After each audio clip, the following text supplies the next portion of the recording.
Here comes Jorge Lorenzo. It looks grey, but he's within a tenth of a second as he comes out of the final right-hander. He's got the Top Gun Maverick crash helmet. Over the line he goes. Can he find? No, he loses. That's where Pedrosa gets them up the hill. Interesting, isn't it? Now, this must be the start of a good run. That was the first full, wasn't the out lap, it was the first flying lap of the run. Nicky!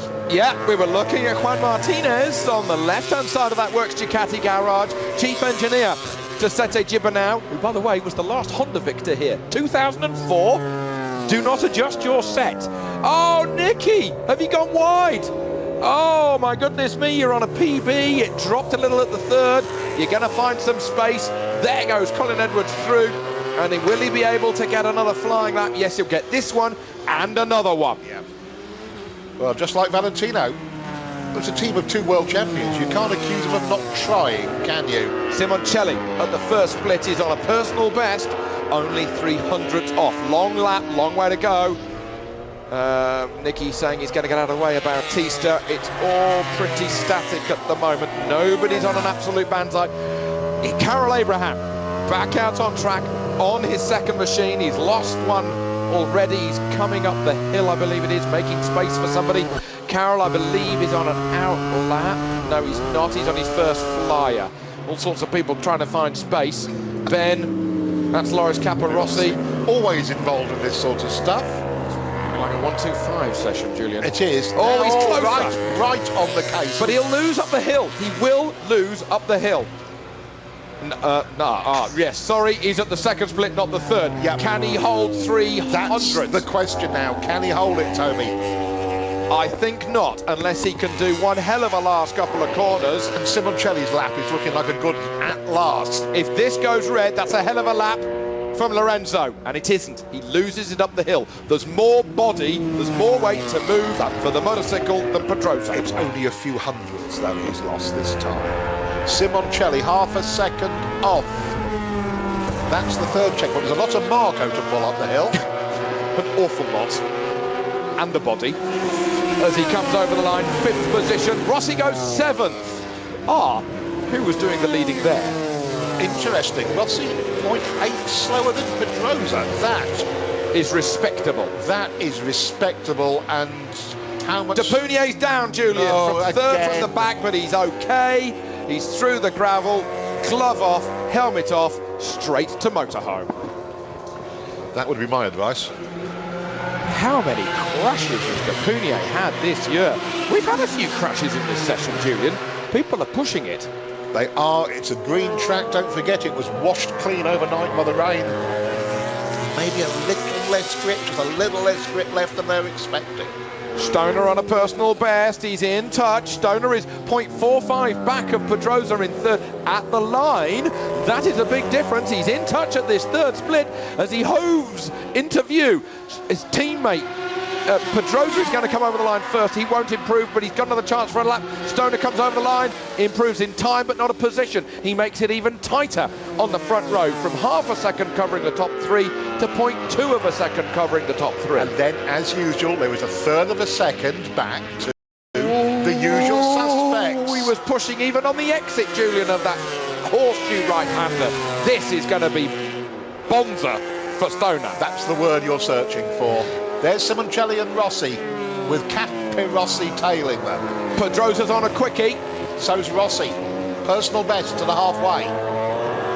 Now Rossi is in seventh position. Quick mental arithmetic. He might be able to find a couple of other places. Well, Toby, he's 0.79 off at the moment from Pedrosa's time in seventh. We don't need to follow Loris. We need to see if Rossi, he's seventh at the moment. If he can find 2/10, he might go fifth. He's through the third, 0.5 He goes sixth. He goes one place higher, does Valentino Rossi. Better than Dovi. Simoncelli confirming fifth position now. That's a good lap. That's a good session. Toby. That's a Jerry Burgess session that we've just seen with Valentino Rossi there. But look at this, Julian. We've got too much to talk about. Let's get them over the line before we discuss things. Danny Pedrosa, he is in pole with an advantage of 0.04 over Lorenzo. He might double it to all of a tenth of a second if this lap keeps up. Stoner's on a personal best. I can tell you that Lorenzo is in touch at the first intermediate. It's Danny Pedrosa coming up the hill. He's going to move the goalposts. He may well be doing a 1:56 early. He's on a 56.6, as you can see at the moment, top left of your screen. Oh, and Lorenzo's caught something back.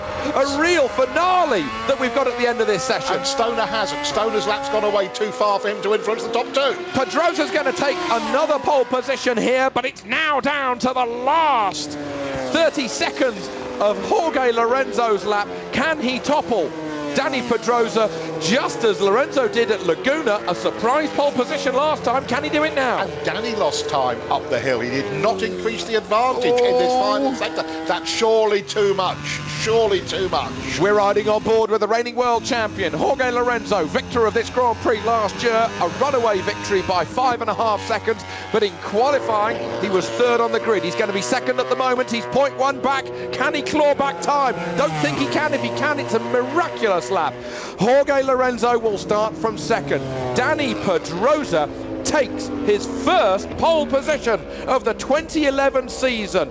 Danny Pedrosa is back, he's on form, and he's ahead of the reigning world champion. Casey Stoner, the championship leader here as we start the second part of the 2011 season, will start once more on the front row of the grid.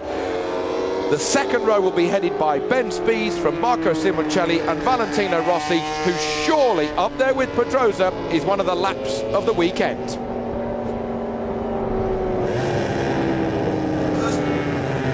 First pole of the season for Danny Pedrosa. His second fastest lap of the season was in Germany, the first one in Portugal. He has only been off the front row twice. Fourth on the grid in France, eighth on return from injury in Mugello.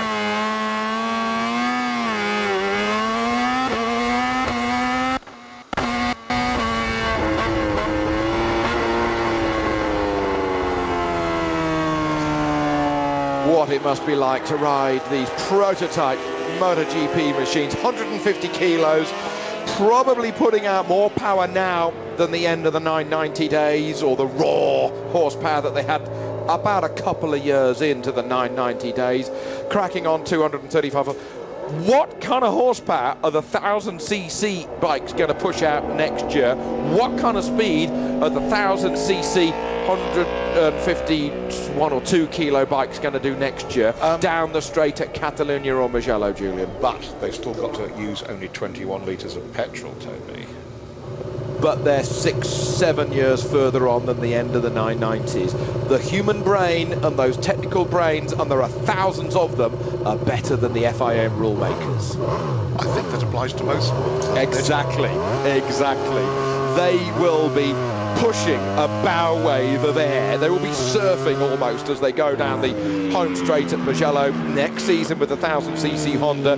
250, 260 kilometres an hour. There is a point at which the air will not go through the radiator any quicker, and there is a sort of a bow wave, a shock wave almost, being pushed through, and it almost takes off, hence the little winglets that Ducati put on the front of their bike at the beginning of the year to keep the front down. We shall see what the area that defines winning or losing is. At the moment, it's understanding chassis flex. What will it be with thousands? We will